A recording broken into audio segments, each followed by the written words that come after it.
Bien. Ok, je quitte Safari. Je peux fermer le document ici avec le diaporama. Voilà, j'enregistre en fermant. Et je vais aller ouvrir un autre document. On était dans notre document. C'était. Ben, on va faire un nouveau document en fait. Ou on peut l'inclure dans un ancien document aussi. Est-ce que vous avez toujours votre document sur les cartes interactives? La carte interactive, oui, des États-Unis, là, oui, hein. Donc vous allez ouvrir ça, hein, ça doit être dans le dossier du premier jour.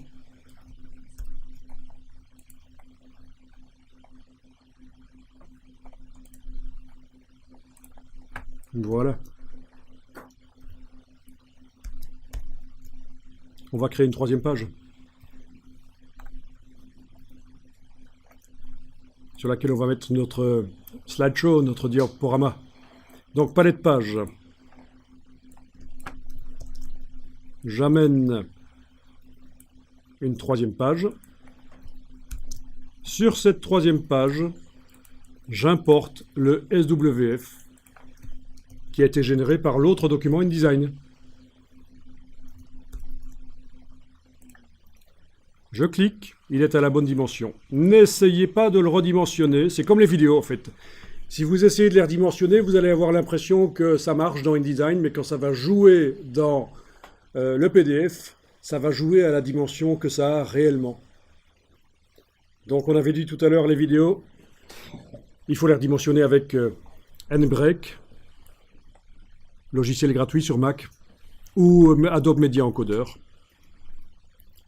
Voilà, on avait parlé de NBreak ou Adobe Media Encoder pour redimensionner les vidéos. Et voilà, et ici, c'est vraiment le document d'origine du diaporama qui détermine la dimension. Donc si la dimension ne me convient pas ici, c'est dans le document d'origine qu'il faut que j'aille modifier les choses. Alors voyons un peu, normalement, le système aperçu de l'interactivité EPUB ne va pas marcher ici. Il ne va pas me montrer le flash. Par contre, on va exporter le document en PDF interactif et normalement, dans le PDF interactif, le diaporama sera là, à cet endroit-là.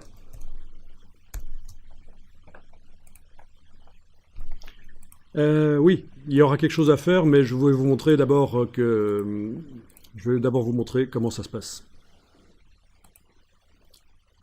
Alors, fichier exporté en PDF interactif.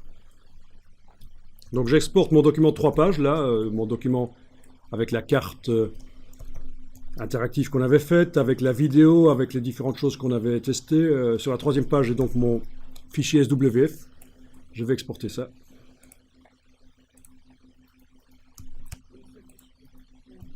Voilà, je le mets plein écran, je passe à la page suivante avec la flèche au clavier. Voilà, c'est un petit F. Quand on clique dessus, normalement, il doit se charger. Il ne se charge pas? Eh bien, donc c'était prévu, il y a quelque chose à faire dans InDesign. Il se charge chez toi. Ah, il fonctionne. D'accord.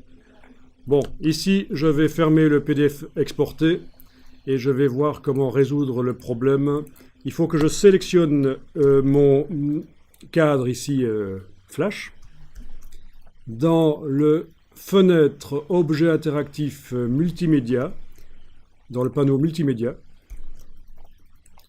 je dois indiquer que ça se lie au chargement de la page. Ah oui, au fait, ici, on a le petit preview. On ne l'avait pas dans l'aperçu de l'interactivité EPUB, mais dans le panneau multimédia, on a le preview. Donc ici, il faut dire que quand on arrive sur la page, cette page-là dans le PDF interactif, ça doit charger le flash, ça doit lancer le diaporama. Donc lire au chargement de là. Pas génial ça. Hein, un peu foireux comme interface, mais bon. Voilà, je réexporte et je teste.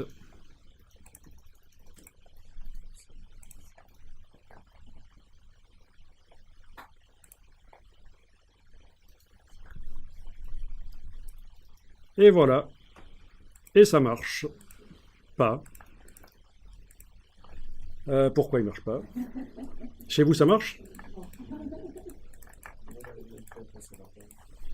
J'ai mon bouton page suivante qui c'est.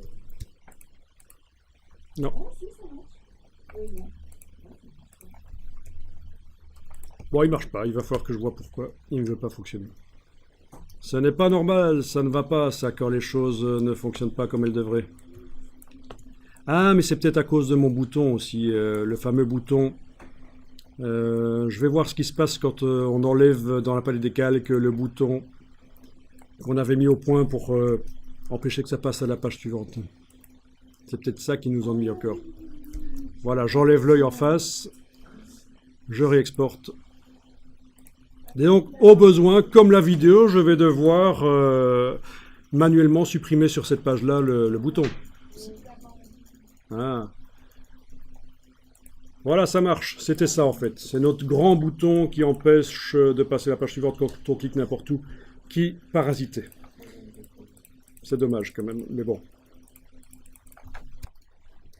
Donc voilà, un système qui normalement ne peut pas être intégré à du PDF, on a réussi à l'intégrer.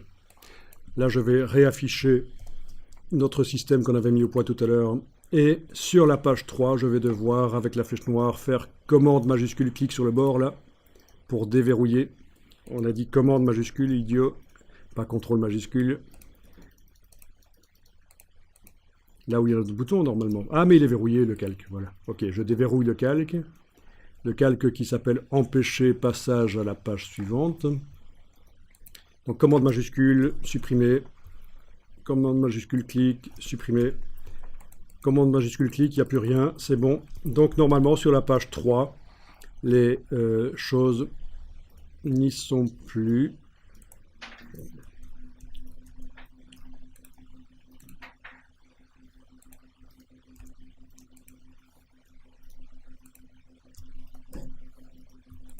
Oui, ils n'y sont plus. Mais sur la page 1, il y est toujours. Hein. Il est super important sur la page 1 sur la carte. Hein. C'est pour ça que je garde je garde ça dans le gabarit, ces deux rectangles.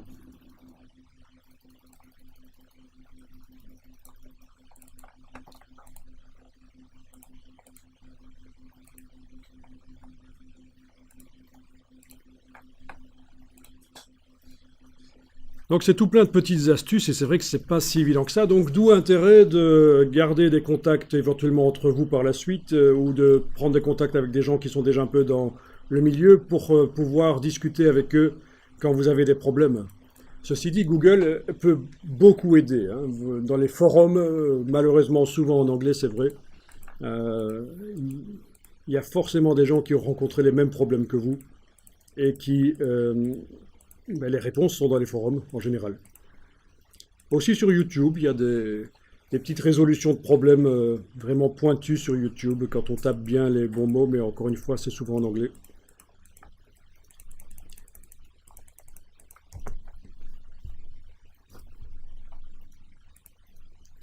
Donc, ne vous y trompez pas, les professionnels, régulièrement, rencontrent des problèmes et ont besoin de faire appel à la communauté pour résoudre les problèmes. Il y a encore beaucoup de gens qui ne savent installer. Alors, Flash dans le navigateur, il ne faut plus installer. Hein. Firefox, déjà, c'est plus possible, je crois. Mais dans le PDF, dans Acrobat Reader ou Acrobat Pro, le Flash, il fonctionne, hein, même si Flash n'est pas installé sur la machine. Hein. D'accord? Donc, d'office, le PDF... lu dans un logiciel Adobe, le Flash fonctionne à l'intérieur. Hein. Ouais.